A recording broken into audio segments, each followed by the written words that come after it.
From a dad shooting his son's abuser in the head to Britain's worst file getting raped for over an hour in his cell. Richard Huckle has been stabbed to death in prison. These are the sickest predator catches that ended death. Starting with Richard Huckle, this is the face of Britain's worst pedophile. I know, he looks like your average church-going British kid. That was the perfect cover. Huckle had used his religion and a fast-track teaching qualification to dupe his way into a poor community. He moved to Malaysia on his gap year at 19 and started posing as a volunteer English teacher and Christian helper in impoverished communities. Richard Huckle used a Malaysian website to promote himself as a private tutor. He used to offer free photos, free lessons, day trips. Parents trusted him instantly because he was this nice white guy from the UK speaking their language. But behind that, he abused up to 200 children. But one little girl suffered longer than most. He targeted her when she was just 5 years old and kept abusing her all the way up to 12. In his sick mind, he even planned to marry her one day, adopt kids together, so he could start the whole twisted cycle all over again with a new generation. He thought that he would never get caught. Thought Malaysia's weak policing would protect him forever. But in December 2014, he makes one fatal mistake. He flies back to the UK for Christmas to see family. The second his plane touches down at Gatwick Airport, British police are waiting. They slap the cuffs on him right there. And when they finally crack his encrypted devices, it's a nightmare. They found over 20,000 indecent images and videos. You think that's bad? Well, there were thousands more locked away that they just couldn't access. In 2016, Richard pled guilty to 71 charges. The judge gave him 22 life sentences, with a minimum of 25 years before he'd even be considered for parole. Then they shipped him off to Full Sutton, which is one of the UK's most brutal max security prisons, a place packed with the worst of the worst. He rotted there for years until October 13th, 2019. Huckle's 33 now, looked up thinking he's safe behind those walls.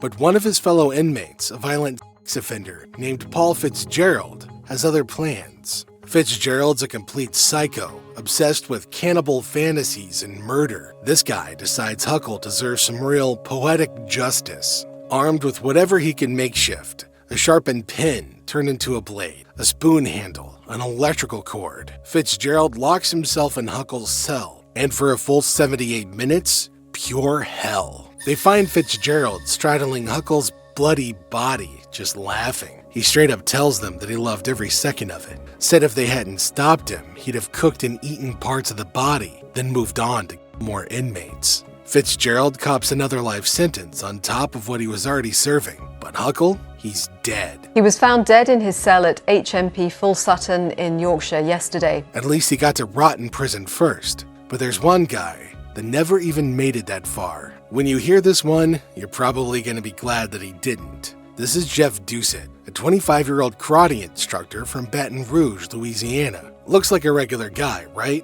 Friendly, broke, even lives at his own dojo, but he's a freaking monster. He starts coaching an 11-year-old Jody in karate. Jody loves it, the sport, the attention, this cool older guy who's not as strict as his parents. So Doucet starts to worm his way into the family, eats dinner with them, borrows their shower, drives Jody to practice, takes him to movies, becomes like an unofficial big brother. But once the trust is there, he starts grooming Jody, testing boundaries little by little, inappropriate touches when no one's looking, seeing how far he can push, and it escalates fast. For over a year, he sexually assaults Jody almost daily, anytime he can get him alone. Jody's just a kid. He knows it's weird, but Doucet's his friend. The guy has that cool factor, so Jody stays quiet. Then one day in February 1984, Doucet decides to go all the way, and he kidnaps Jody. He borrows the family car under some fake errand, takes the boy along and just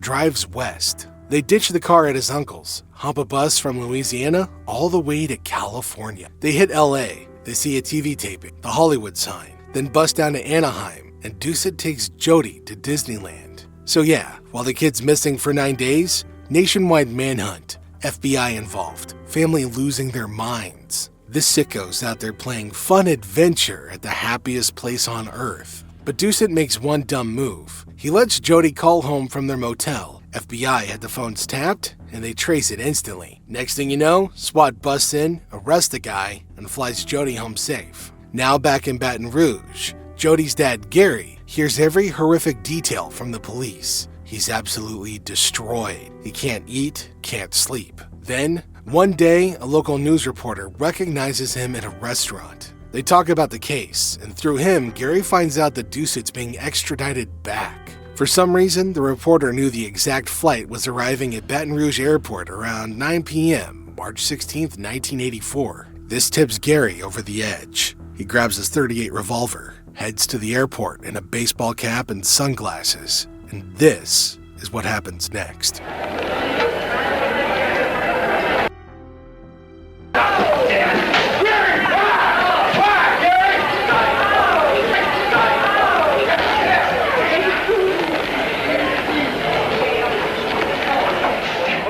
Doucet died in the hospital the next day. When the cops questioned Gary, he just said, "If somebody did that to your kid, you'd do it too." He ended up getting a suspended sentence, 5 years probation, 300 hours community service, 0 prison time. And honestly, after kidnapping and being an 11-year-old for over a year, a lot of people then and now say Gary did the world a favor. One less predator breathing free. You tell us if you think he deserved that bullet, and then I'll tell you who didn't. Robert Wayne Lee, also known as Bupak Shakur. The man decided he didn't need law enforcement to handle predators and would do it all himself. So he spent years posing as a teenage girl online, chatting with men he claimed were predators, recording them and exposing them. Now Bupak had been on the internet for years. Back on June 27, 2013, he made his first ever Instagram post promoting his now deleted YouTube channel, Footage Gang 248. One of the biggest highlights was a former Oakland County corrections officer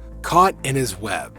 The guy was supposed to uphold the law, but he was too busy rizzing underage girls. After he outed a sheriff's deputy for allegedly trying to solicit sex from a minor, that deputy was fired as a result. To be fair, even his own audience knew this was going to end badly. People warned him constantly that he would get arrested, but getting arrested would have been the best case scenario because what came next was much worse. September 29th, Pontiac, Michigan. Bupak confronted 2 teenagers, 17 and 18, inside of a restaurant. He accused one of being a predator and then threw a punch at him. So, as a completely proportionate response, one of the teens pulled out a gun and shot Bupak multiple times, dead at 40. Robert Lee, known as Bupak Shakur, was shot at Universal Coney Island in Pontiac last night. Lee didn't deserve that. Bill wasn't some basement-dwelling Discord gremlin who didn't know how the law worked. This was a man whose entire job was enforcing it, which makes what happens next not just stupid, but almost impressively stupid. Bill Conradt, the then ADA of the Dallas-Fort Worth Metroplex, found himself caught in the net of the perverted justice. Back in 2006, while a TV show named To Catch a Predator was running full steam, Conradt decided it was a good idea to hop online and start chatting with who he thought was the 13-year-old boy. Of course, he wasn't just flirting with the boy. Their conversations were purely explicit messages, photos, phone calls, the whole disgusting package. And remember, this is a prosecutor, a man who knew exactly what online solicitation of a minor meant. A man who had probably charged other people for doing the exact same thing. Unlike most guys on the show, he never actually drove to the sting house. He got cold feet, or maybe common sense kicked in for half a second. Either way, he didn't show up.